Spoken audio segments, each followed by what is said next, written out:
Okay. Check 1 2 1 2 1 2 1 2. All right, got my audio back. Okay. Got enough time to make a video while I'm walking back to my hotel room. Something that just popped into my mind, and that is leading with money. Why do people constantly lead with money? Not just men in relationships, but people in general. But we're talking about men in relationships. Why do men in relationships lead with money, especially when you're in a third world country? Well, first of all, when you're in a third world country, most of the time, well, not most of the time, all of the time, if you're coming from a first world country, you have more money. So money is the thing that you can show. You can treat a girl nice. You can show her some affection, whatever the case. You're normally going to do that with money. I mean, we do that in the United States too. Take a girl to a movie, buy her some chocolate or something or whatever. But let me tell you why, when it comes to dating overseas and all this other kind of stuff, from passport bros to whatever name you want to put on it, you should not lead with money, because it's going to cause you all kinds of problems. It's going to cause you the same problems as if you would have led with money in the United States. You're going to get gold diggers. You're going to get people that don't like you for you, or whatever the case may be. And here's the bigger thing: you're setting an example. You're setting a tone. You're setting the precedent. A woman's mind is like a computer. It's something that can be programmed, believe it or not. I mean, I guess you could say that about anybody's mind, but we're talking about women here. We're talking about relationships. So women's minds can be programmed. And once you start to program it a certain way, everybody knows that women, they remember stuff. So when you set a certain tone or a precedent with leading with money, or buying expensive gifts, or doing expensive things, that's what they're going to come to expect. That's what they're going to become accustomed to. Even in the United States, when people get divorced, you always hear the woman in the divorce, she'll say, well, now I'm accustomed to this, I'm accustomed to that. And she'll get certain stuff in a divorce settlement because she's accustomed to it. So it really is a thing where people can be accustomed to it. Kids can be accustomed to certain educations, certain lifestyle. And you got to maintain that, even in a divorce.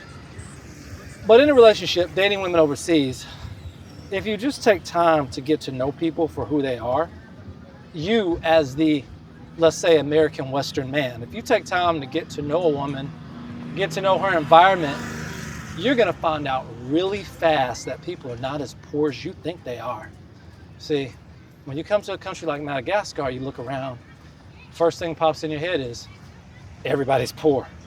It's the first thing, because the level of the standard of living might be not what it is in the West, So you equate that to being poor. I was telling my dad, I was like, hey, over here, you don't go get a chicken out the grocery store. You buy a chicken, a live chicken. You take it home, you kill it, you de-feather it, and you do all that kind of stuff, and then you cook it.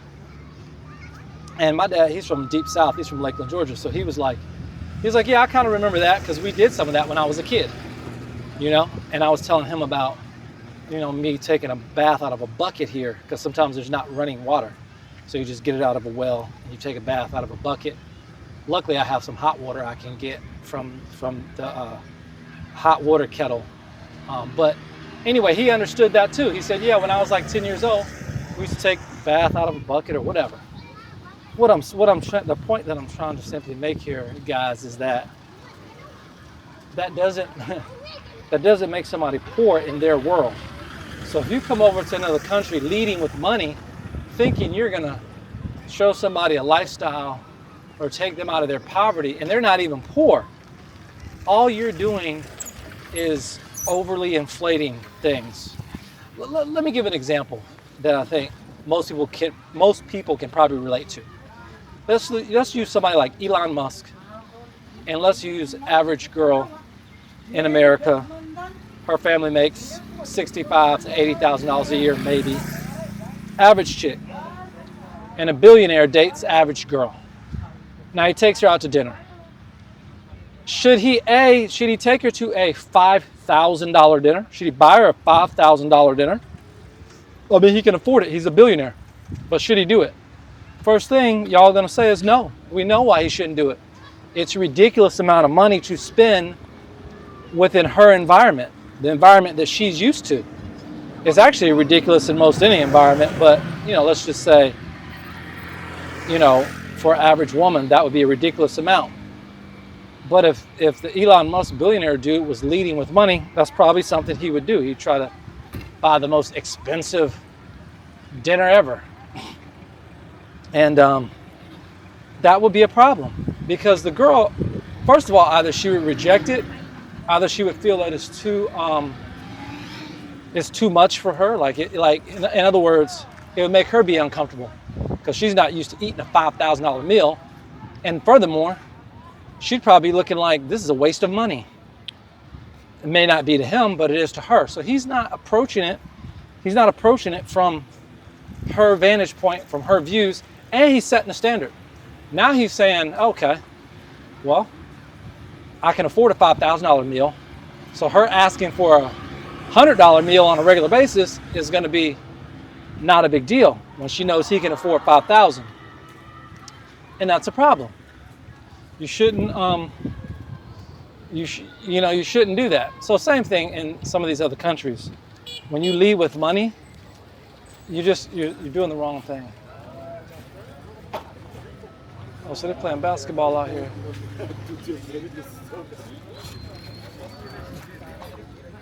Let's see if they can hoop. Yeah, so long story short,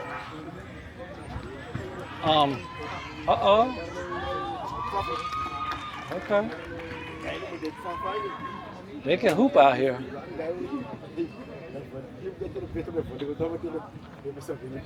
So getting back to what I'm saying, you shouldn't lead with money, basically. Point in case, Madagascar. This is Madagascar. Again, for the economics that work out here is going to be different from your economics at home, but everything is still equal to people here. So your job is to learn what is normal here and to act accordingly. I had a friend, I told him I was going to take a ride in a rickshaw. A rickshaw is a thing where a guy is actually pulling you by foot or sometimes riding a bicycle. But anyway, he's using human locomotion to actually pull you. And my friend was like, he's over in the US, he's like, oh man, if I saw a guy doing that, I would give him a $50 tip. I was like, bro, you don't want to get, salama, kuri. So he's like, you don't want to give him a $50 tip. You wouldn't do that. That's like giving an Uber driver a $5,000 tip. And he was like, yeah, but the guy's pulling me with his own locomotion, and it would just affect me in such a way where I would just feel compelled to give him a $50 tip, US. Mind you, $50 here would be about 250,000 ariary. So 250,000 ariary is the average minimum wage for a month. Now you're going to give that person that in a tip? It doesn't make sense. Because first of all, you're setting a precedent. Now, if you're going to be here for a long time, every time you see that rickshaw driver, you don't give him a tip. He's going to be like, what's up? You see what I'm saying? You're setting a precedent. And from what I've seen in Madagascar, they don't have a tipping culture. So the price is the price they give you, you just pay that price. Same in Brazil. There's not really a tipping culture. I'm not saying to not tip. But what I'm saying is, we always feel like we start feeling sorry for people when there's no need. I mean, I get it. There is a need sometimes. Like there are poor people here in Madagascar, just like there's poor people in the United States. There's homeless people that you may or may not give something to in the United States. There's homeless people you may or may not give something to in Madagascar. But most people in Madagascar are working. Whether they're making a lot of money or not, they're still working. So you gotta stop feeling sorry for people off rip. That's what I'm saying. That's my main point. Feeling sorry for people off rip is going to cause you to make the wrong decisions, and you're going to execute the wrong way. You're going to be like, you're just going to be like, hey, they need my money. And the thing is they don't need your money. That's what I don't even know what this is. This is interesting. It's like some old army barracks or something. But long story short is they don't need your money. I mean, they would like your money. Maybe they do need your money. Everybody, hey, I need money. But the point is that I'm trying to make is when it comes to relationship, this is where guys go wrong. They meet these girls overseas. They assume they're poor. They assume that these girls have to take care of their family because that's what they heard on YouTube. That's what they heard on, on Twitter or whatever, or they've been to the Philippines or Thailand and they feel like that women have told them that.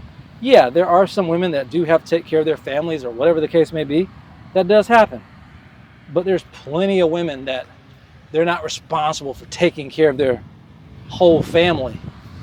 Certain places, maybe in the Philippines, you do find that a lot here and there, but the story that so many people get, the stories that people accept is amazing to me. It's like, man, go to that country, meet the people, and see what's what. Don't assume you got to get a girl that needs to take care of her family. Well, how about just go there and get a girl who she went to college, she works, or her family owns a business. That's what I'm saying, guys. You got the upper hand because you are the American. That's true. You have the upper hand. But when you come with the approach of immediately of you've got to give money and you've got to be giving money, that's where the problem is.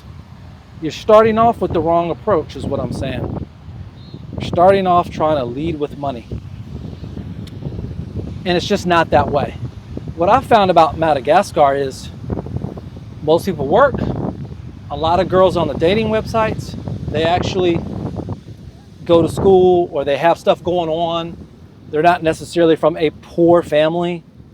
I mean, the whole country is poverty level compared to whatever indexes you use in the West, because it is the fourth poorest country in the world. That is very true. Okay, I'm not saying that that's not true. That's true. But I'm saying the mindset. Hell, I'm poor compared to Paris Hilton and Elon Musk and all those people. I'm poor. But the mindset, that's not what the mindset is. So what I like about Madagascar is the women are beautiful. They're exotic looking.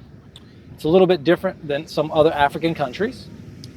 I like it better than places like Philippines or Thailand because Philippines and Thailand, to find the girl next door kind of vibe, the cute girl that works in the mall or whatever the case may be or is educated, what I found in my experience is it's not a come up for them to be with a person of color. Do they date people of color? Yeah, I mean, it happens. Does it happen a lot? These are people that don't really date foreigners like that as much as people think. It's not like Thais and Filipinos, just the majority of them are just like, I want a foreigner. No, it's not like that. From talking to Filipino women, talking to Thai women, not trying to have relationships with them, but just trying to have conversations and figure out what the mindset is for a Filipino or Thai woman. I've had conversations that I know most guys have not had.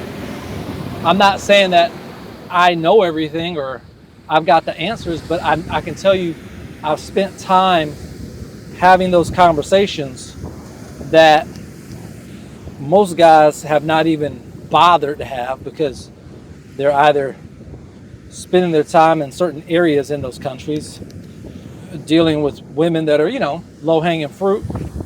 Nothing wrong with that, not trying to judge. But I've actually spent time trying to talk to, again, the girl next door, the one you probably are going to want if you go over there. I mean, let's keep it real. they're all submissive. They're all, not all, but most of them are submissive, family oriented, traditional. So they're going to be that way. So why not go for the good ones?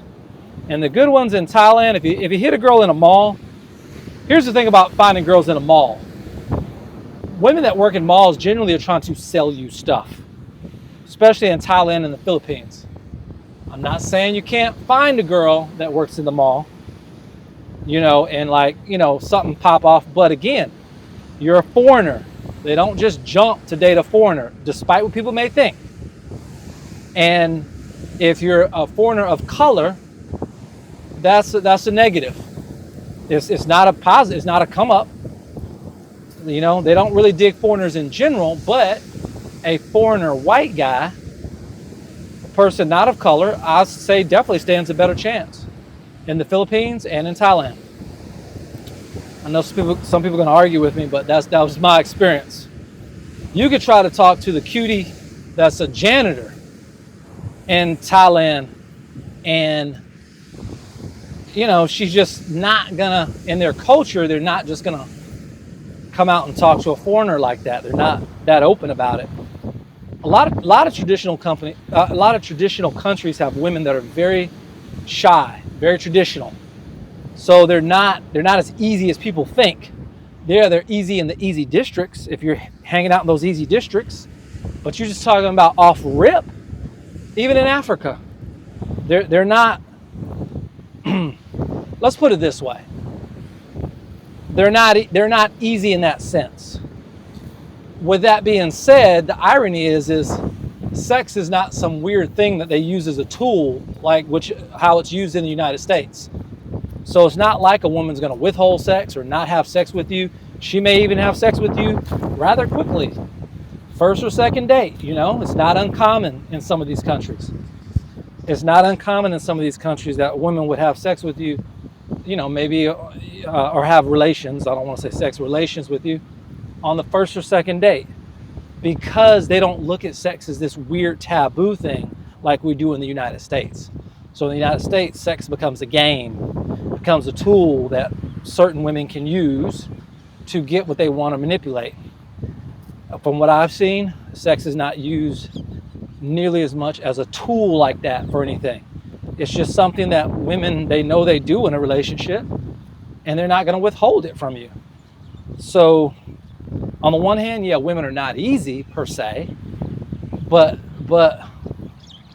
it's not nothing where you're going to have to worry about getting physical affection from a woman in different countries, Whereas in the United States, you got to play all these games and spend a bunch of money. No, it's not like that here in a lot of these countries. You don't have to spend a bunch of money.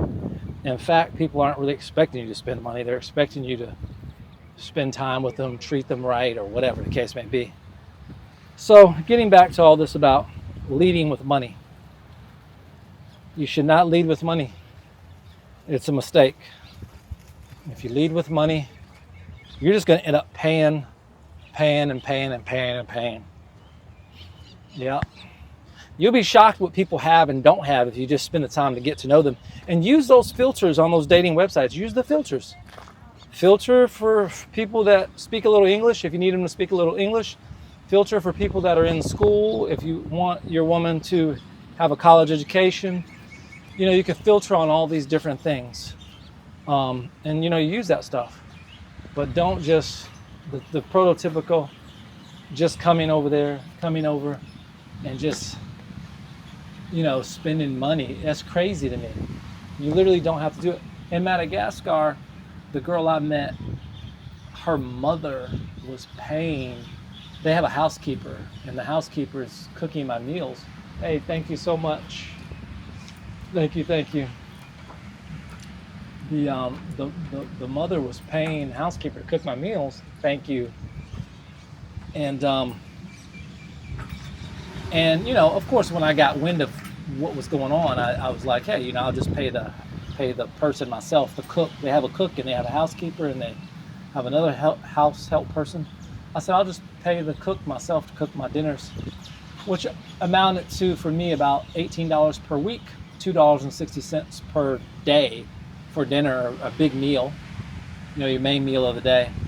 Long story short is, it's Madagascar, fourth poorest country in the world. Yet this girl's family, her mother and father, own a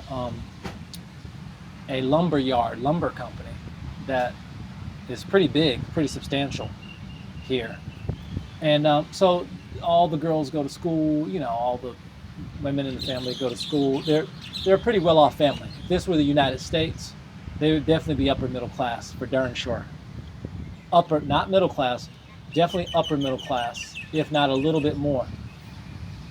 But if you come here and you're just leading with money, you're gonna do the same thing that everybody else does. You're gonna start trying to pay for everything. No, this girl has not really asked me for any money like that. The only money she mentioned was she wanted some money for transportation to come meet me at the airport, which she had to take a 20-hour van ride from this town to the capital of Madagascar. So the trip that she had to make to meet me at the airport was ridiculous.